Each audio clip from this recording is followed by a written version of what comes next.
Good afternoon, ladies and gentlemen. We'd now like to start with our session, Youth Leadership Summit. We are hoping most delegates to come join us post-lunch.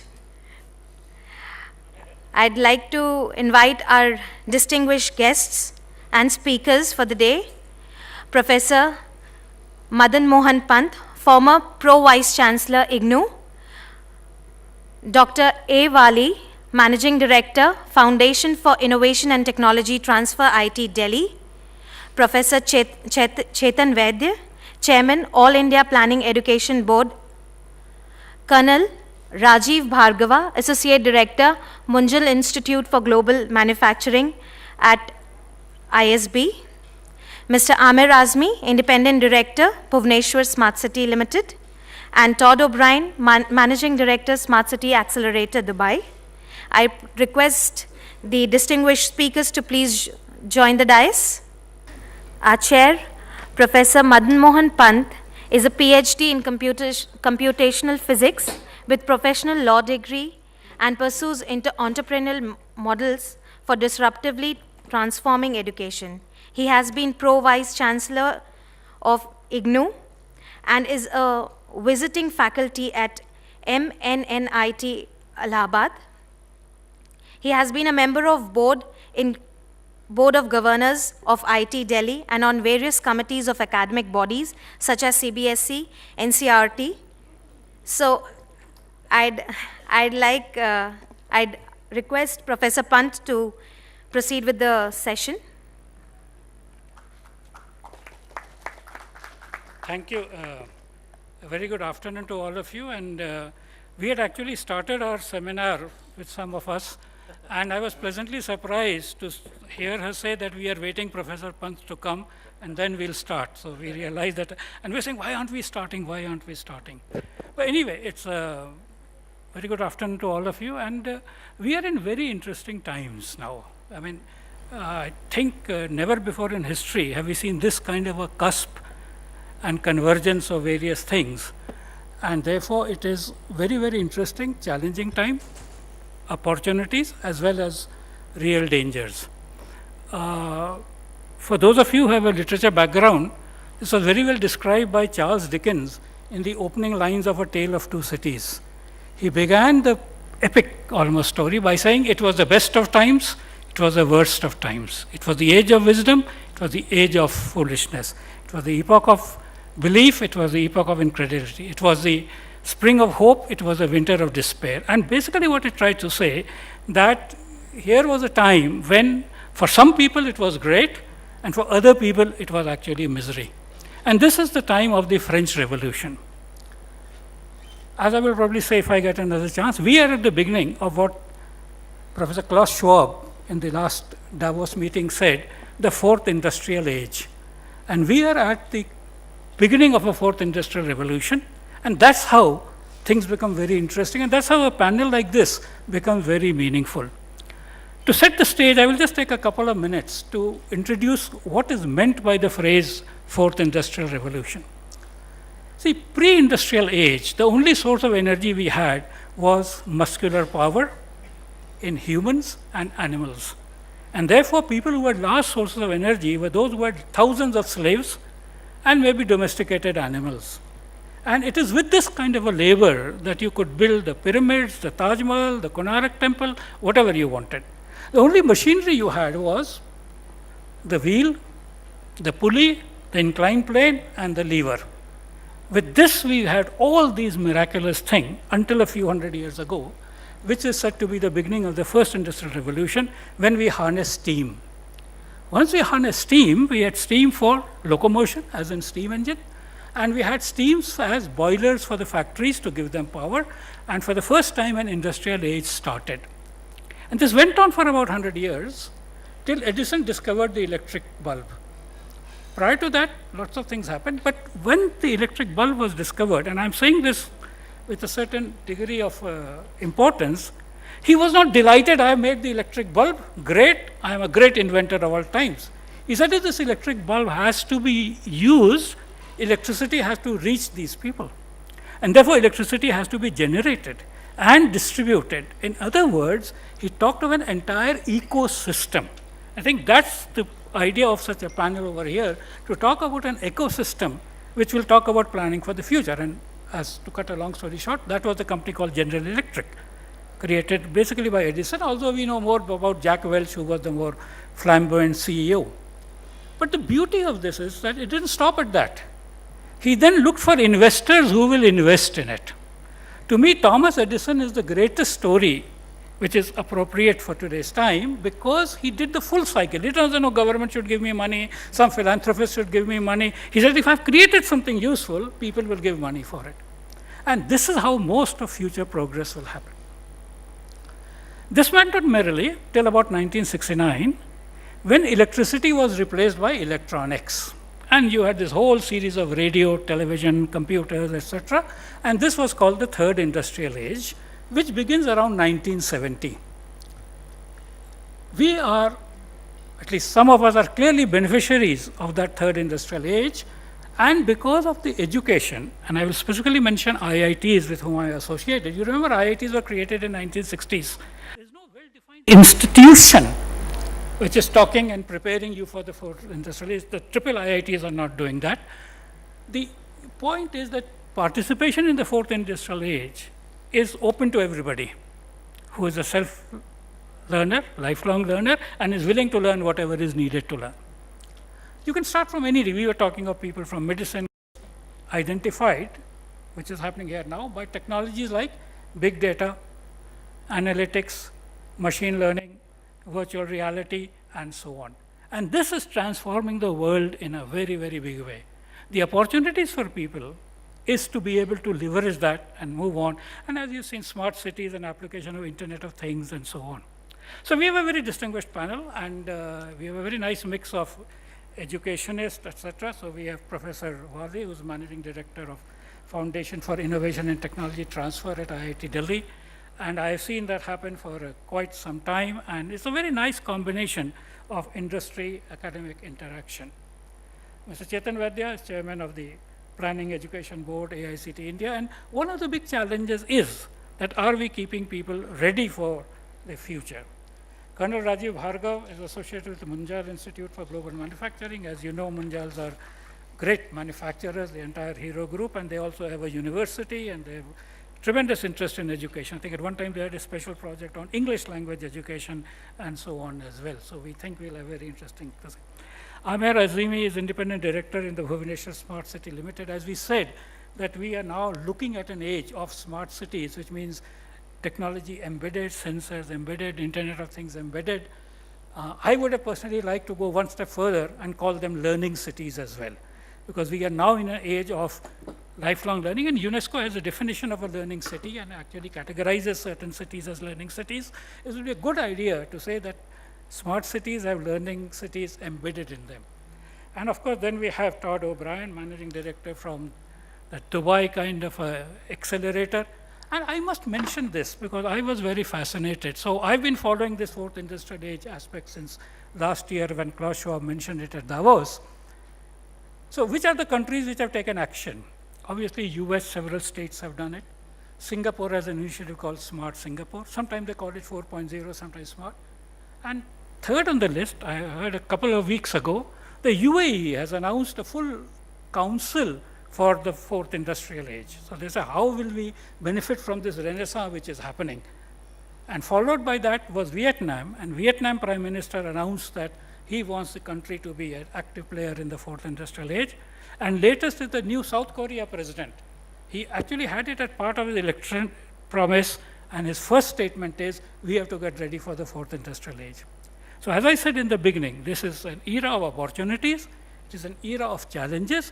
The challenges will come from Vietnam, Cambodia, Estonia, you don't know which place. So I think we've got to get up and be ready with this. The format we will follow is that each of the panelists will very briefly talk about whatever they want to say. And this brief thing is to basically give you an idea what kind of questions to ask them.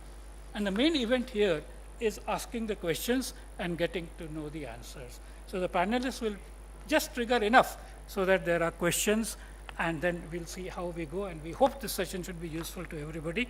And we'll begin with the same sequence. We'll first ask Dr. Wali, then Mr. Chetan Vaidya, then Colonel Rajiv Bhargava, then Aamer Azeemi, and then of course Todd O'Brien. So, Dr. Wali.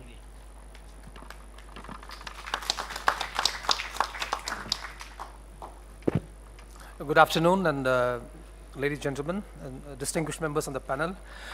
Well, you know, whenever a seasoned, thorough professional professor speaks, and obviously it sets the benchmark very high and makes it very difficult for the subsequent speakers.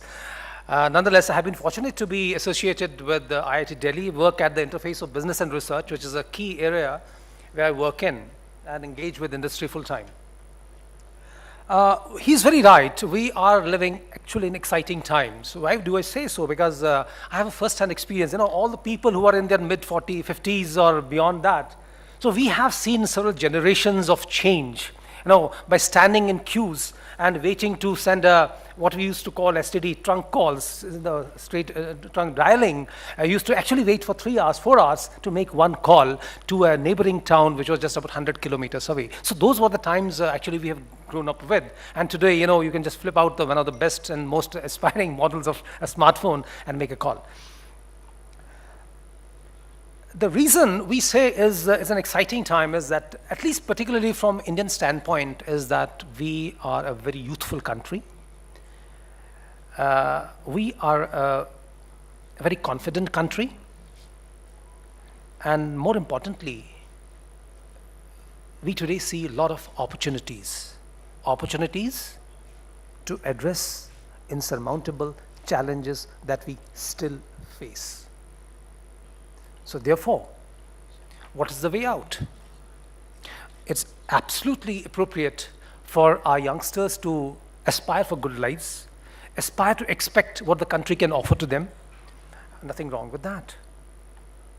But I personally believe that while trying to make a great India of their dreams, they also have to toil a little bit and make this country great. We have always been great, please don't mistake me, but I suppose there's a long way ahead where we can truly call ourselves amongst the top in the committee of nations in this world. I don't want to bore you with a long lecture, which anyway I'm used to, but maybe try to impress upon a few points with you, particularly in the sense of the ecosystem which Professor Pant talked about. And the ecosystem I would want to talk about is something with which I'm closely associated, and that is an ecosystem of enabling innovations, startups, and industry engagement. Because in the entire innovation process, we believe that it's all stakeholder driven, and each stakeholder has something to offer in this ecosystem. It's not just academia, it's not just industry, it's not just the government, maybe all of them, the civil society, the regulators, name it, and the investors. The history has been replete with examples, or he gave the example of Thomas Alva Edison. Just mind you, this person who was self-taught, he didn't have, in our present day parlance, he was not from one of the premier institutions in the country, self-taught. And of course you have a romance around the dropouts and whatnot. But that happens only once you have an idea, you have ideas which can disrupt. This is the age when disruptions are taking place every now and then. And we were discussing, as he said very correctly amongst our friends and a lot of them here, that we never can fathom when the next disruption, when the next wave of disruption will come. How many of us had actually thought Airbnb or Ubers of the world will come and disrupt the existing processes, the business processes, the systems, the products? So, in fact, that's what I was telling. You know, when we talk of even the elite institutions like IITs, and let me confine myself to IIT, we say the whole IIT Delhi is like a business incubator. You go at any point in time to any hostel, you will see people working on their laptops or working among discussions. And few years down the line, we see some major startup, major unicorn happening. You must have heard it, that the majority of unicorns in the world, if at all from India, have come from the IIT system. And I take pride in saying that majority of them have come from the IIT Delhi system. So the Flipkarts, the Snapdeals, the Quickers, I mean all of them, I just can't name all of them here. But the question is that the challenge? Well, they are creating huge economic footprint, rightly so. Large number of jobs, huge economic value is being created. But that's what I was discussing, that what we are looking at is how to manage, how to address our insurmountable challenges, be it pollution, be it potable water, be it the weak village systems, so many of them. I know governance is an important aspect which, if corrected, can go a long way in addressing many of these challenges. But I still feel that technology intervention is something which can go a long way in addressing many of these problems early on. And do we have the requisite ecosystem to address that, to capture those ideas? Yes. For example, whether it's the research parts, whether it's the incubators or mentor, the huge mentor pool which is all around, they can all chip in and actually help many of our youngsters with bright ideas to move forward. So we have formal structures called the incubators and research parks, as also informal systems wherein many of our mentors can actually come in and help and handhold people to address big ideas. Now, coming very quickly to the role of mentors. Now, let me give one example. He referred, Professor Pant referred to General Electric. I'll give you a more recent example of a company called Genentech. How many of you have heard of Genentech? Obviously.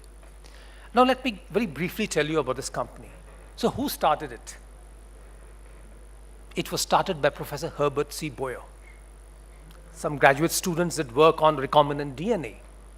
And there was one young venture capitalist by the name of Robert Swanson. Unfortunately, we don't have such people around. He died very young. The question he had, can these products be converted into therapeutic products? A challenge at that point in time. Brought in a team, teamed up with Herbert Boyer. As a matter of fact, in many of my lectures, I say, well, this is a perfect script for a Hollywood or a Bollywood movie.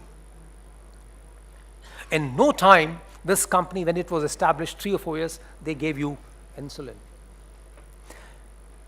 It is said Genentech was the first, laid the seeds of the modern day biotechnology. And some years ago, it was acquired by Roche at a fabulous valuation of $46 billion only. Qualcomm, it was co-founded by a professor, Irvin Jacobson. So likewise, from academia, there are umpteen examples, the Googles, the Ciscos, the HPs, the Facebooks, you just name it. The glamorous names, and people say ki academics ko business karna nahi aata hai. And if I reel out the names, this will put many of the seasoned entrepreneurs to shame. Well, I'll not get into all that. But suffice it to say, we have created ecosystems where all the stakeholders should come in, engage, and try to convert these ideas into billion-dollar ideas, convert these ideas into disruptive propositions to correct, because many a times we are pissed off with the way systems work, with products work. It's only if all of us come together, leverage these fantastic ecosystems which are getting created in many parts of the country. I'm restricting only myself to the country. I will not be speaking about the Silicon Valleys of the world. They've done a fabulous job. We need to create Silicon Valleys in India. We need to create major billion-dollar tech startups from India which can go a long way in solving many of our intractable problems. With this, I actually would want to say, please come forward, engage with us, and we go together a long way. Thank you very much. May I request Mr. Chetan Vaidya to say how AICTE will encourage this?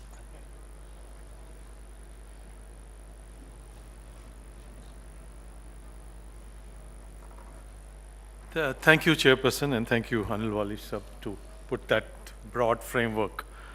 In addition to my position at AICTE, actually I am Director of School of Planning and Architecture in Delhi, and also I'm an alumni of IIT Kharagpur, so I'm part of the alumni IIT system.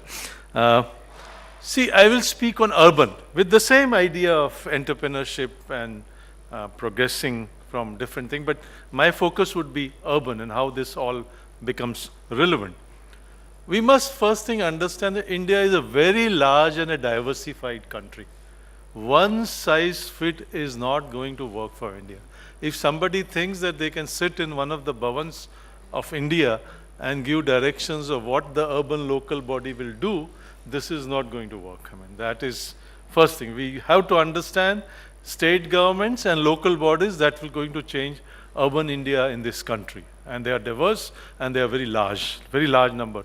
We are talking of 4,000 urban local bodies in the country.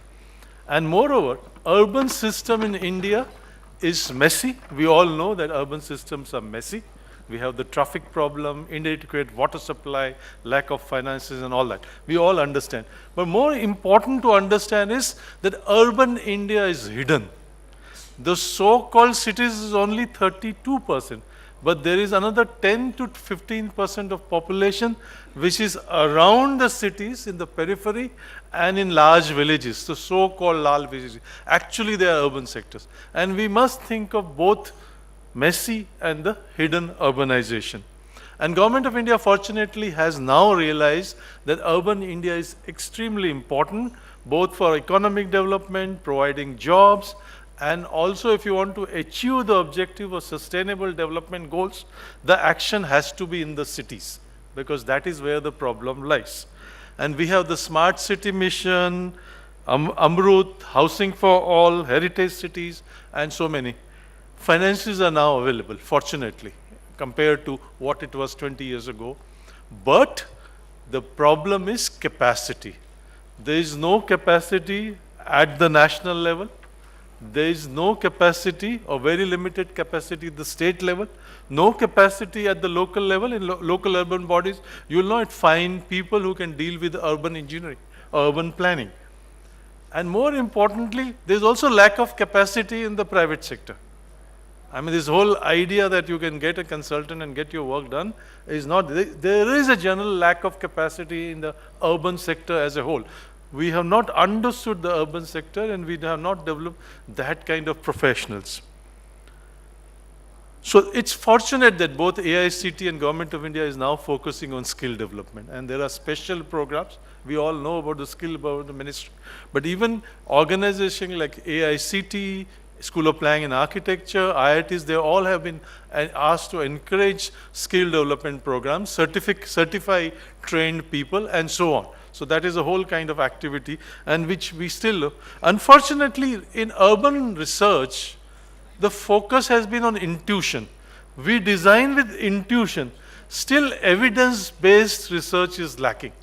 And we'll have to get back to evidence-based research in urban sector, which has been generally lacking. Government of India has recently decided that design innovation is extremely important even in urban and architecture sector. I have got a project from Government of India which is working on how do you make students' project which can be taken to the market. One of my colleagues is working on a window which can be put on the existing window, a window cover to put on the existing window to reduce heat. And then how could we prepare it in the commercial market and market it? I mean, that is the kind of thing even architects and planners have now started thinking about. We are thinking of developing different kinds of options which can be used for fire hazards. That is, it's partly technology, partly how do you design these kind of innovations in the urban system and take up to the startup and market them. It's a very complicated thing. Basically, we are designers and researchers, and for us to become entrepreneurs and think in commercial line is very difficult. Actually, the amount of money I've got from the government, we are not able to use it. I'll be very frank with you. It's extremely difficult to become entrepreneur with design options, and we are facing this kind of problem. I must tell this, and I must say this particularly to the young people here, that we are very fortunate to be in a country like India today. Because most of the construction and development is going to take place in this part of the world. South Asia, where the construction architects, planners, engineers, they are all needed here now. And we are very fortunate to be in India. So go anywhere, but please come back here to work. And finally, this is particularly for the young people, if you want to succeed, you need three things. There is no shortcut for that. You need passion, जो भी कर रहे हो दिल लगा के करो, do it with passion. एक क्लास में पेपर में मार्क्स लेने उसके लिए मत करिए, टीचर को ए ग्रेड लेना है, A+ लेना है, उसके ई ग्रेड, वो उसके लिए मत, पैशन से करिए, दिल लगा के करिए। I think what you need is passion. Second thing you need is focus. I think sometimes I feel today's youth is getting too many things at the same. They want to do. They call it, this different kind of tasks we do at the same time.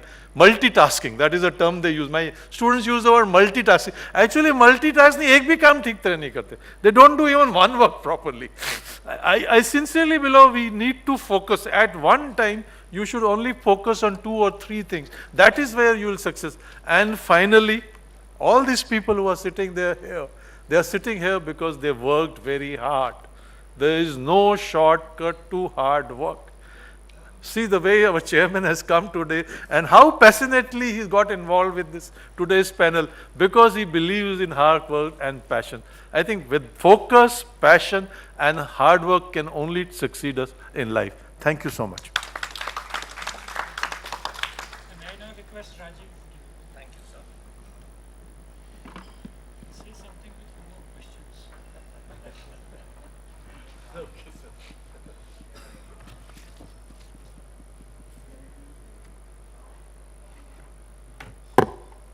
Sorry.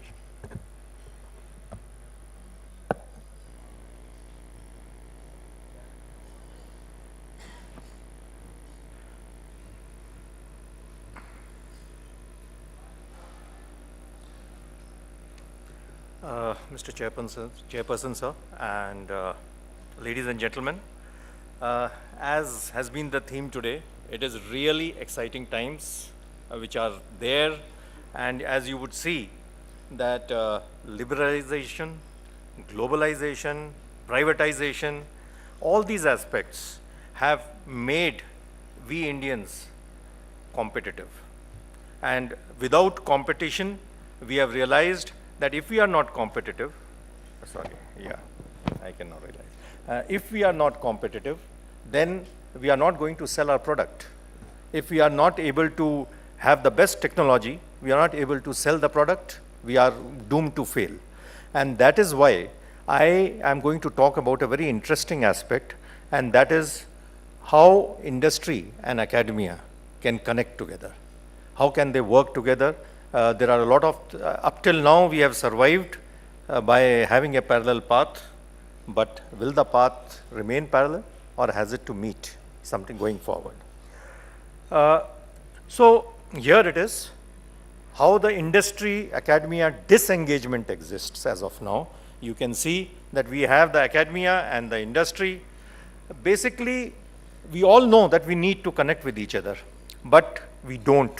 And there are 3 primary reasons for that to happen. First, the academia wants to do basic research.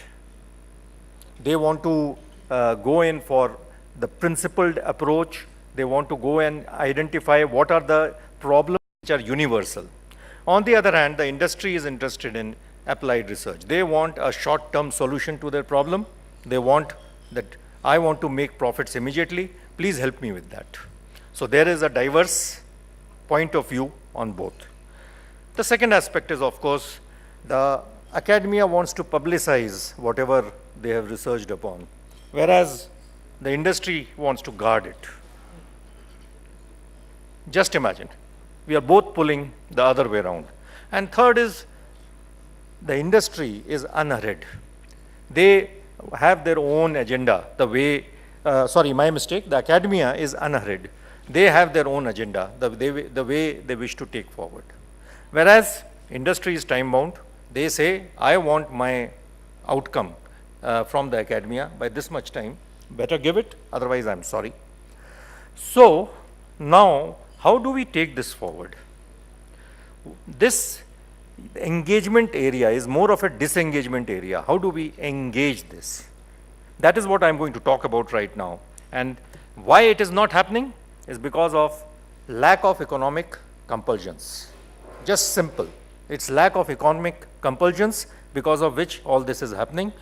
Tomorrow you incentivize people, they will run to make things happen. Why is Uber successful? Why is Ola successful? because the stakeholders all individually are incentivized, and that is why it's a win-win situation for all. So here, incentives is the key word. Earlier, it used to be a dirty word, but today, it is a word which will bring magic to you people. So again, now I come to the engagement part of it. Academia, I've already said, they have the conceptual skills.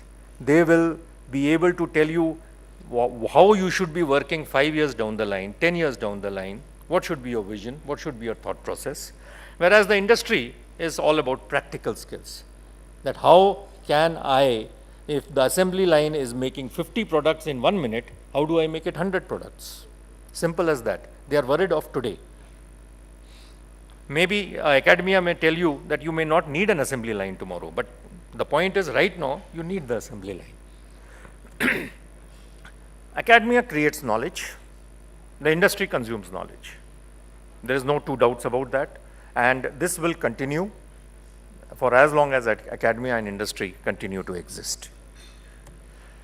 Academia, of course, are into teaching. The industry is into problem solvings. They have their day-to-day problems they want to solve. Industry, academia wants to teach. So what can be provided the incentives are made available, what can be the things which can provide you engagement with each other? Obviously, it is short-term courses. You have consultancy, which the academia can provide, and most important is R&D, because if you get the R&D, you are bound to reach places. So how to incentivize? Very novel concept which is globally present but presently not in India, in industry, is something known as innovation vouchers. An innovation voucher is something which may be released by the government. It is given to the industry. So an innovation voucher is nothing but a sort of IOU. It's a promissory note, say, of 5 lakh rupees, which is given to the industry person. The industry has to get the R&D of any activity done by the academia, and the voucher is then given to the academia to encash. Because otherwise what used to happen, when the government gives money to, or a fund to a private sector, invariably it never reaches, I mean, no one believes in R&D, to be frank. So, and even if they believe in R&D, they don't believe that the academia will be able to deliver because of I told you, the first 3 things which I mentioned about. So this innovation voucher is something which can be a game changer. It has been introduced in Kerala and it has given some good results. And these days, GIZ, the German arm of the German government's small industry, are the ones who are propagating it with the Ministry of Small and Medium Enterprises. The other, of course, is the innovation and incubation funds are for the industry. You can incentivize because there are a number of such funds which are being promoted by the government. And these, when they are available, I will show you how later how it can make a difference to the industry. And nothing to beat tax subsidies. We all love it. If you can give a tax subsidy, then the industry is ready to do R&D with the academia if you can give substantial tax benefits to them. Now, how can you motivate the academia? Firstly, of course, funding PhD scholarships by industry bodies, most important. As of now, CII is giving around, I think, 1,000 such scholarships for PhDs. We need to increase it to 10,000. It makes a huge difference. Performance appraisal of faculty. Today, the performance appraisal is not related to R&D for industry. It is related to publishing in a paper which only 3 people read, the one who writes, the one who peer manages it, and the third is the poor publisher. He has to read it. Otherwise, no one else reads it. So, sorry, the appraisal is very important. Why not give sabbatical leave and let them work with the industry? It will make, again, a huge difference. Sponsored research and consultancy is obviously a part of the earning of the faculty should be made mandatory that they should do it from consultancy. Today, in most institutions, consultancy is frowned upon. It is said that that will impact your teaching. but that need not be so. And maybe we should have adjunct professors from industry. That will make, again, a huge difference. Industry people who have practical knowledge need a little bit of tweaks to become teachers. That can make a huge difference. So this ground realities I just spoke about, how to bring industry and academia together. We can do that through campus to corporate connect programs. We can always discuss it. There are a lot of opportunities for that. There is an academia industry interface council which is being promoted by the government. There is a program known as NEEM and other similar programs by the government. Open houses. Academia and industry can sit together on platforms and work through.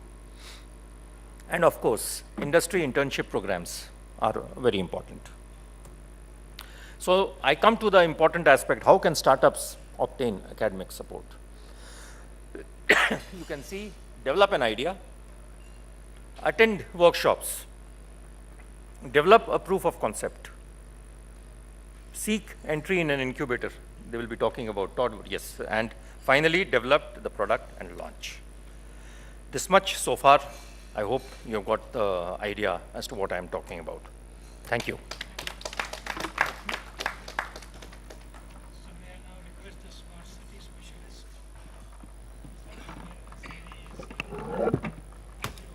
No, he's talking about smart city in Bhubaneswar, but he's done it for other places, and let smart cities grow. Thank you very much, sir.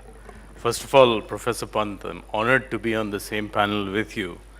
I was very impressed with how you spoke about every topic under the sun in 5 minutes or less. Thank you very much for that guidance. I will try and do my best. You spoke about Edison, and the topic that I'm going to talk about is very, very closely related to that. You talked about how Edison had brought a lot of innovation to the world, right? And I today want to talk about horizontal versus vertical progress from a entrepreneurship perspective. And if Edison were to come back to the world today, the person who invented the gramophone, and you bring an iPod or a smartphone to him and say, listen to music on this, he'll probably throw it away and say, what is this? I don't recognize this. But if you take him to an electricity grid and say, this is the grid where you transmit your electricity, he'll say, yeah, I'm very familiar with this, right? So the innovation hasn't hit that industry yet. So I think that's where the smart grid pieces need to come in. But if you follow the VC space, especially in the Silicon Valley, there's a gentleman, a very renowned venture capitalist called Peter Thiel, right, who's written a book called 0 to 1. And I recommend all the entrepreneurs here in the audience who have not read that book to give that book a good read. And in there, he talks about horizontal versus vertical progress, right? And he says, taking a typewriter and copying that typewriter and creating 100 typewriters out of that is horizontal progress, taking it from 1 to n. But taking a typewriter and creating a word processor out of that is the 0 to 1 leap that people need to take, right? So that's where that's an important point from an entrepreneur's perspective. Which leads me to this whole Me Too thing that is happening in the industry today, right? Being a copycat, I think, is fine if you can bring in some innovation. If you look at the Flipkarts, the Olas, the Oyo Rooms of the world, of India rather, they're all copycats in some sense, right? But they're doing a very good business. They've sort of changed their business models a little bit, etc. So you'd certainly need to keep that in mind if you're starting a Me Too business, right? How do I innovate within that? One thing that you need to keep in mind is everybody talks about spaces like fintech, etc. I'm a firm believer that the new space is urban tech. Right? How do you leverage technology to improve the lives of citizens? And that's the space that all smart city entrepreneurs are looking at, right? And the biggest thing that you need to keep in mind, and all of the government organizations realize this, is smart cities will not make that quantum leap of innovation without startups getting involved. Startups are actually key to that. They have a key role to play in driving this whole momentum forward. The large corporates clearly are slow to move. The innovation needs to come from the startups, and everybody realizes that. And that's where you need to step up and see, how do you engage with all of these people, right? Some of the things that I will talk about is, how do startups actually engage in the whole smart cities mission, right? The first thing you need to do is start to think from a citizen's perspective, right? That's where success will lie. I have seen a lot of startups come and talk to government officials, and they're basically talking about their technology and how that technology can be used. Nobody is thinking about the end user or the end citizen in mind, right? That's an important piece that you will have to keep in mind as you start to engage with the government officials. How does the citizen benefit by using your solution? What are the problem you're solving? You know, what is the differentiation that you're bringing in? Don't talk purely from a technology perspective. Think of it from a citizen's perspective, right? One of the important areas that really needs a lot of work in urban tech space today is the whole field of data analytics, right? Data analytics is a very important area. If you look at what is happening in smart cities today, there are a lot of sensors and devices that are going on the ground. There's a lot of data that is being collected. The government officials have no idea what to do with that data today. You know, there is a lot that can be done. There's a lot that can be done from a monetization perspective from that data. There's nobody who's paying attention to that. I shouldn't say nobody, but that's not come to the main focus right now, right? There's a whole lot of real-time data that is available. So entrepreneurs need to start thinking about the value of that data from a transit perspective, from a mobility perspective, from a public safety perspective. Start to think of how you can leverage the government data and create maybe applications which can use that and create a lot of meaningful information and action for the government officials. That's an area which is lacking and requires a lot of support from the startup community. There's a whole lot that is happening in the whole context-aware services business, right? If you look at the data that the government collects in terms of, you know, the traffic, the people being at a particular location, etc., how can you leverage that context-aware information and monetize that and provide that to various government sectors? One example I'd like to quote is the monetization of this data from a parking company in the US, right? What they do is they gather information about free parking spots, and they're actually selling that information to restaurants and other businesses where the parking areas are available. So today, monetization is the biggest challenge in the smart cities mission. And if there is somebody who can come up with ideas on monetization, I think you'll have a very, very successful a business model there. If you look at what's happening from a traffic perspective, right? Every city, not just in India, across the world, has traffic problems. And if you go look at what Singapore is doing, it's a very, very interesting thing. They're saying that they can actually predict traffic congestions an hour in advance of them happening with about 90% accuracy. Can something like that be brought to India? And can something be done with that information? You try improve the traffic problems. Start to think about that also. And one of the last points I want to mention is, when you think of smart cities and the startups starting to do business with these smart cities, don't just think of the government. There are a lot of opportunities in smart cities where you can bring solutions for businesses, you can bring solutions for citizens, which will also help the city, right? For example, if you're looking at energy reduction in offices, that will help the city a lot by trying to reduce some of the energy reduction, right? They say that those who consume the most must control the most, right? So that's again an important point for you to keep in mind. The advice I'd like to give you is, when you start to engage with a smart city project in India or abroad, some of the ROI time horizons could be very, very large, right? And that for a startup could become a limiting factor, right? So how do you work around that? you have to have some innovations in your go-to-market strategy. Do you need to approach a city directly to do the business? Probably not, right? That might kill you. You might have to start to think about, how do I sell my product and my services to some of my larger cousins out there, some of the larger companies that are out there?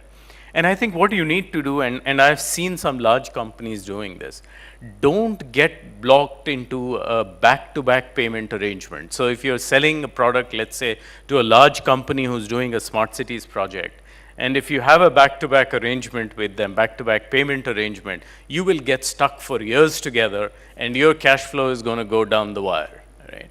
So start to work with these larger companies and start to talk to them and negotiate for better payment terms. I think that'll improve your cash flow, help your cash flow. So these are some pitfalls that you will have to think about when you start to think about working with a city, right? And most importantly, when you approach a city, talk to them about what problems they are having, and then try and fit your solution into that. What I see sitting across the table is a lot of entrepreneurs coming in and immediately starting to talk about their product without even having an idea of what problems that the city is trying to deal with, right? These are basics that you will have to think about, right?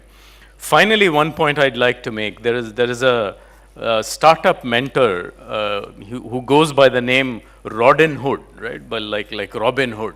So he has an interesting comment for startups. He says, don't be holistic, be minimalistic and realistic, right?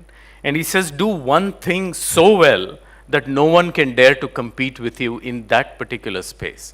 And the last point he says, I love that. He said, start being a pin so that you can prick. Then later on you can expand to being a hammer. Right? That's a very important point to keep in mind from a startup perspective. My final point is what I learned from one of my very early mentors. And what he says is, don't sell what you have, build what they need. With that, thank you very much, ladies and gentlemen.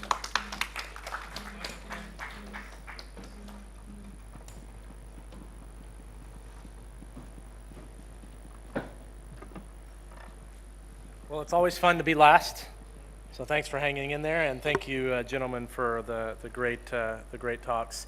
I'm going to make this really simple and sort of close out this part of it by just talking about a few things. First of all, I think it's very important to remember, and I appreciate what you had to say, because it's very important to remember the human side of what we're doing.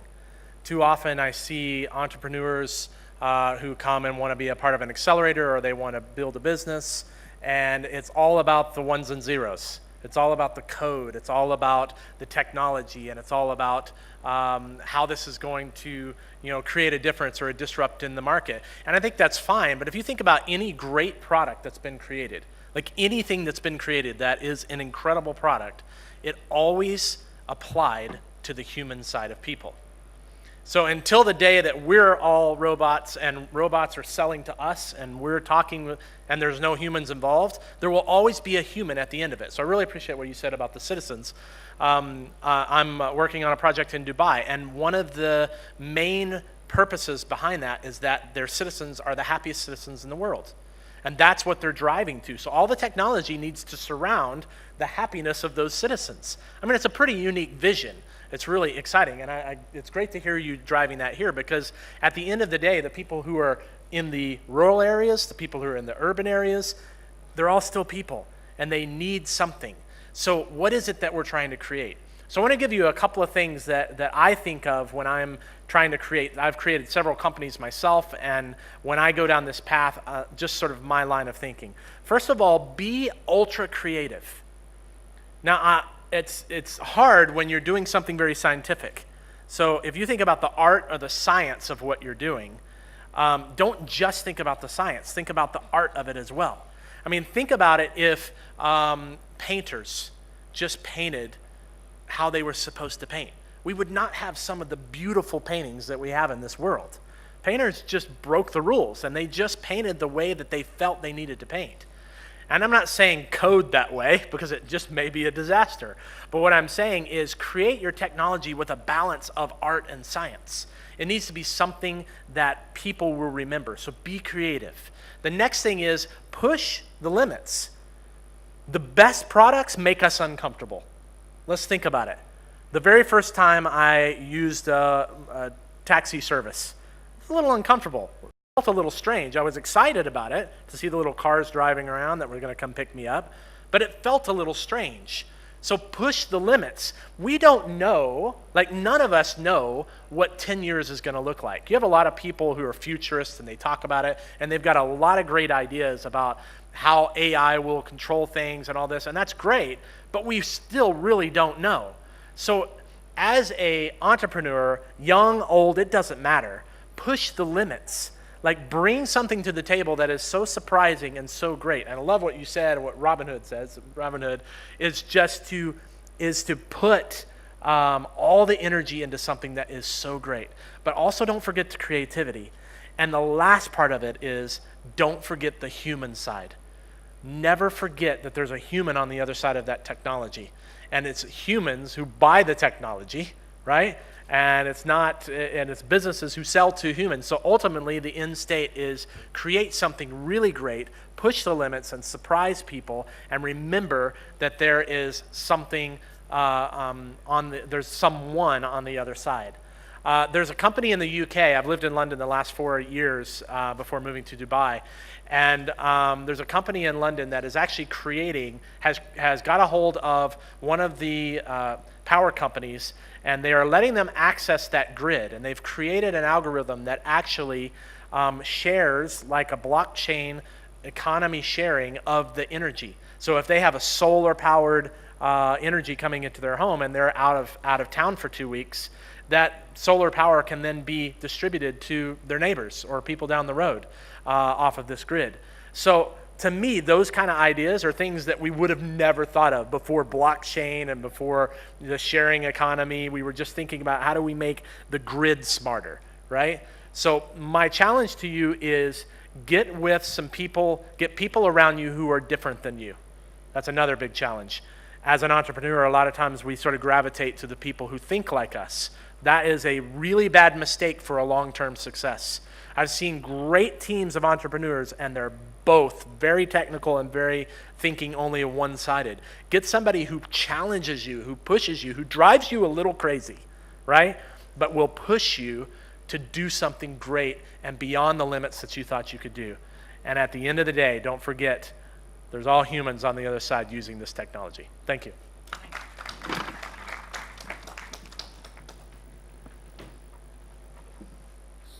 So we are significantly behind time, and the tragedy is now that the hall is full, and I'm sure people want to ask something to the panelists, etc. We are run short of time, so can you expand some time? Okay, so you have 5 minutes to, okay. So let's have some opportunity for some people to ask questions. You can ask question to the world at large and the panelists can, or you can ask a question to a specific panelist. Any questions? And it doesn't have to be an essay or a lecture, a sharp question either to the panelist or to the group of panelists. In law, they say jointly and severally. Yes. My name is Ajay Mutreja. I've been involved in the startup space and mentoring many startups. So my question is, all the learnings that we have from the rest of the world, whether Singapore or whether from Dubai, why can't we try and adapt some of those in order to do a quantum jump rather than going through the slow process of learning, making mistakes in this world today? Yeah, the answer is, I think, for each entrepreneur, if you, as has been said in the discussion, people have taken ideas from elsewhere, tried to replicate them, also adapt them to the local conditions. Some of it is a little tricky to talk about when you talk about the ecosystem. So the ecosystem in the Silicon Valley and the ecosystem here are quite different and quite, let's say, harmful to startups. There are big barriers to startups and so on. But in terms of ideas themselves, they could be great. So it is quite possible to create a system where you have an idea and a documentation as to how you can take that idea abroad. So you can have completely two different things. that people who think of the solutions and people who implement the solutions. So I know of a company which actually does this. It takes a lot of brilliant people who meet on a Saturday. They think of some problem, a real life problem, because one of the important things is, if you're using things, you must say, to what problem is it an answer? And for example, it would be a medical problem that a surgeon is saying, you see, I have to turn my head like this to watch something. If I could just get it before my eyes, this. So then they will have a physicist, an optical expert, a this, a that, and they will create a description, a thorough description of the solution of the problem. Then they will file a provisional patent for it in the US, because in the US you can file a provisional patent. Then they go out to the companies like GE and this, that, and say, here we have a solution. Would you like to take it further? So just like, see, the big thing about future is the modularity. That you can say, I do just this piece, and I have the whole world as my market. We so far think, and the tradition of Henry Ford was that Henry Ford owned the fields on which grazed the sheep from whose wool he made the seat covers. Today you don't do that. You can be a car company without making an engine. So I think this whole idea of, as has been said, hone your skill to the core and see what you are that you can do better than, if not anybody else in the world, most people who are in that game. So that is the answer to it, and you will see this happen. See, as the barriers get reduced, see, I have been long enough to see the era of control, where when I was in IIT Kanpur, to get my scooter with my own money, I had to get a Ministry of Industrial Development clearance that it is in the public interest that Dr. Pant can buy a scooter with his own money. Today, you can't imagine this. So there was a time when industry was prevented. If you were given license for 12,000 pieces and you made 12,001, you were punished. So the whole idea is it takes time. So after so much for people to unlock and decide that they can be creative and they can think of ideas, and even the patenting regime, even here, even today, you can't patent business models, you can't patent an algorithm, you can't patent so many things. So this whole idea will throw up, and today, because there's a whole world, you can go and get your patent registered somewhere else, find people somewhere else. So as long as the core spirit remains, I mean, he mentioned that you create a pin that pricks. So I was going to say, make a pin which is like acupuncture. It actually solves the problem rather than just cause you pain. But I'm quite positive on this, that what will be needed is a change of mindsets. See, we have got constrained to the third industrial age so much that we still think that the answer to everything is going to IIT and IIM. To me, that is not. It is one way, but there are, for every person who goes to an IIT and IIM, there can be 9 others who, without going to IIT or IIM, can also shake the world. What is important, as some of the people have said, do you think you can change the world in some way? And then keep on looking. Yes, there will be tragedies. Some people will have great ideas which will not go forth. Many of you would have heard, again, an academic, Everett Rogers. He has a whole theory on the diffusion of innovation. He started as a farmer, that there are so many practices which are happening. Why don't people adopt it? And he has a book on diffusion of innovation, and it follows a bell curve. So he said there are about 2-5% innovators, then early adopters, then late adopters, then laggards, and so on. So you should not be disappointed if the whole world is not changing. Any other question, comment, etc.? So while they are coming, I also want to emphasize, yes, while you get. See, the point that was made about industry academia, I have something more interesting to say. See, actually, everything begins with a philosophical question. What am I? Why am I here? What can I do to make my life better? Philosophical questions were answered in 2 ways. One was the religion. So they said, this is what you do, either karma or God or this or that and so on. The other was the scientific method, which broke away from the religious tradition and said, no, I want to understand. I want to see how it works, controlled experimentation, natural observation, and draw conclusions. So the scientists for the first time found something. So Faraday said, you can get a current by moving a magnet. That's science. What Edison and others did was engineering that you can make. And if that engineering product can make money, it becomes business. So all business begins eventually from philosophy, follows this track. But yes, your question now. Sir, this question is primarily for Dr. Wali and Mr. Azeemi.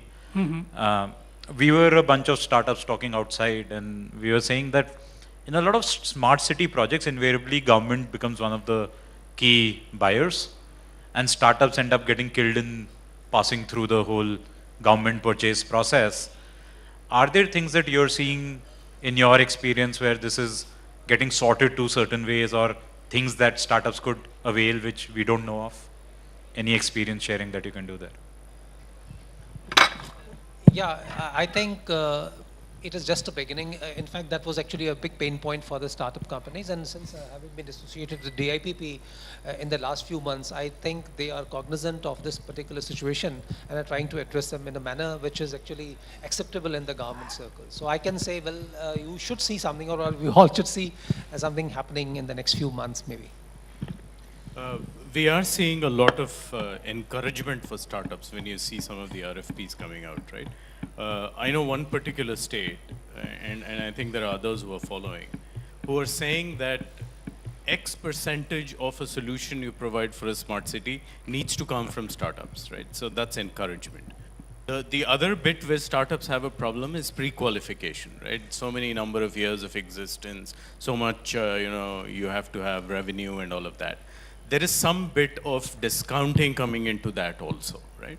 The other way to do it then, if you're not directly engaged, is to get into an ecosystem of partners of larger companies and make sure your solution is part of the larger solution as such, right? That's the only way I can think of, apart from the other problem that I spoke about, right? And the other simple advice is, look at what the government is missing in their smart city idea, and plug that idea directly. See, you know Google Home, you know Alexa. These people didn't go to any government to say, please adopt us. So there is a whole lot of things where one can see. No, I am just telling you possibilities. ठीक है, so नहीं तो कुछ और करो.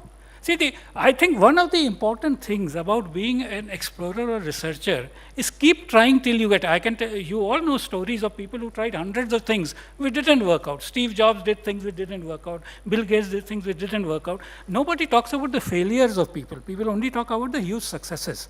And failure is a part of that. Very few people will be either lucky or unlucky, as you like to call them, that their very first idea is a super hit. I think probably they will be very unlucky. Unless person has tried several things which didn't work, it would. But anyway, yes, any other thing? Yes. Hello, myself Rajiv Singh. I am the founder of Pro-City Energy. We are in the renewable energy. And I am great to hear about all these things, motivation and mentorship from the leadership sitting on the dais. My question is the sir from the AICTE team. Yeah. Sir, I am from UPTU, Uttar Pradesh Technical University, now AICTE. Sir, my teachers have never been encouraged us for any problem solving or any kind of those things. Why don't the AICTE look on the these factors of the colleges? कुकुरमुत्तों की तरह तो college बहुत खुल गए हैं, engineer भी निकल रहे हैं. कुछ साल पहले मैंने एक रिसर्च पढ़ी थी, उसमें बोला गया था कि engineers are not capable of doing any things. But I think 10 से 15 दिन पहले ही IIT दिल्ली और IIT खड़गपुर के डायरेक्टर ने बोला कि we are not able to provide the infrastructure for the students, to the students, that they can sustain, they can learn. मैं आपको पर्सनल एक्सपीरियंस बताता हूँ. मैं जब सवाल मैं यही बोल रहा हूँ, स्पीच मत करिए. स्पीच नहीं दे रहा हूँ. I am not speeching. I am failed 13 times to pitch my idea to any investor, and right now I am in contact with the 14th one. I don't have the money right now to sustain my bread and butter. I am accepting here on as a founder of the company, but I am struggling. That's why that was the pain I have been suffering from. So my question is that why we are even talking about the startup India and all those things. Why don't we provide that type of infrastructure like IIT? मैं पहले दिन college में IIT का एक lecture देख रहा था NPTEL पे. वहाँ पे सिखाया जाता है कि ओम्स लॉ को आपको उस पर वोल्ट मीटर और मीटर पे हो, और हमारे वक्त कॉलेज में क्या बताया जाता है, ओम्स लॉ का एक सिंपल सा कि V=IR. That is the difference. ये डिफरेंस कैसे हम सॉल्व करें, ये आप लोग कुछ करिए. मैं एक स्पेसिफिक एग्जांपल पे तो बात नहीं कर सकता, लेकिन मैं जनरल बात करूंगा कि there is a recognition within AICTE also that many of the engineering courses are not producing engineers who are employable. We are still talking of employability, and that their programs internship is being included as part of the program. A lot of things are happening within AICTE, and you will see the impact very soon. I hope we will be in the developed India. Yes, yes. And you can tell us when is the last question. Hello. And I will take a couple of minutes after that. Yeah. My name is Sachidanand Swami. I am founder of Invoxel. I was the part of IIT Delhi incubation system as well. So my question is again to Professor Dr. Wali and Mr. Aamer. So when you put it like we are developing an ecosystem for the startup to be the part of the government ecosystem where they are inviting and planning to put some solutions where they can engage the startups to put their solutions in the system. So as the recommendations are coming, so is there kind of tentative timeline then where we may be able to put at least a first milestone, okay, this is the time we made, this is the startup we invited and they proven it. So is there some tentative things which you at least can recommend or say?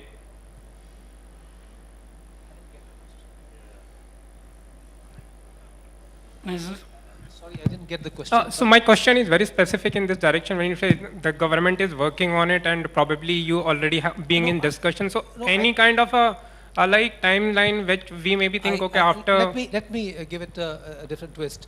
Essentially, see, the thing is there's a huge policy push from the government only now. It's been seen only now, and you see the buzz all around. But you know very well that there have been institutions both in the private sector as also in the government sector who have been trying to cultivate this building, this ecosystem building. So essentially, when we talk of incubation systems and incubation, we are actually trying to build capacity to be able to innovate and take ideas forward. And as the chairman said very correctly, create an ecosystem which helps us unlock the knowledge base that has got created, particularly in the research establishments and academia. So that is the purpose, and I would tend to disagree a little bit. Let these institutions evolve organically, but also the person sitting out there, at the same time we have to be on a fast learning curve and try to adopt best practices which are happening in the more successful ecosystems around the globe. Thanks. Yeah, just a couple of closing comments. See, the impression that was given was as if academia and industry are completely different. I have no idea.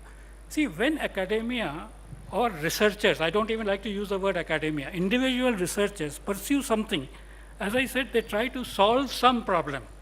Now, all of you use mobile and GPS. Do you have an idea that it is based on Einstein's general theory of relativity? That it is the cesium atomic clock which is taking care of the timings. You would have said, what is this nonsense? So similarly, a lot of benefits we see from the space mission. At one point it was considered completely waste. Such poor people, why are they launching satellites? They should be giving water and cleaning toilets and so on. See, one of the big things is that the newer knowledge is now applicable at a much earlier level. Earlier, if you had a, just a minute, we'll finish it. If you had a laser, only people in physics would know what laser is. So one of the important things, the frontiers of knowledge and their commercial exploitation is now easier than ever before. Look at the gene. Crick and Watson discovered the structure. Today there's a whole gene industry. You pay money and you can get your things. So remember this kind of a thing, that we are into a very different time and everybody will have to learn quite a lot. This idea that I will do something. Final comment, very important for all of us, including those sitting here. We don't know whether we are blessed or cursed, but we are all going to live very long. I know colleagues of mine who have drawn pension for more years than they drew salary as professor in IIT. You have to prepare now for an 80-year, 100-year life. Startup is just one few years of that. You cannot say, my startup will help me last 80 years. And this idea of perpetually being creative, thinking, innovative, learning, experimenting, also trying to make money, is going to be either a blessing or a curse, depends upon how you take it. Great.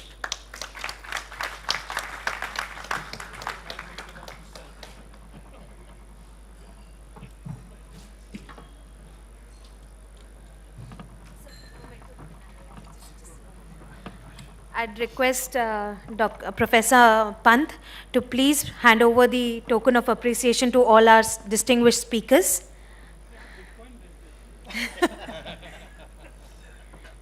Professor Wali.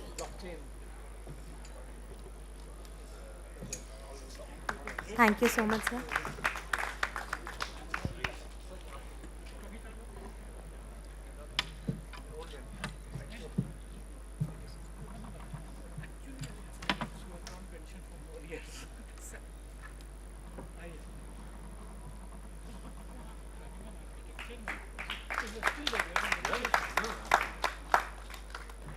Colonel Bhargava.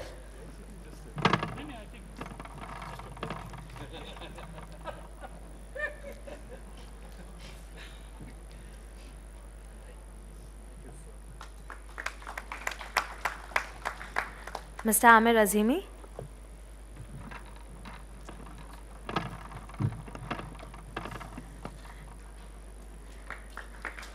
Mr. Todd O'Brien.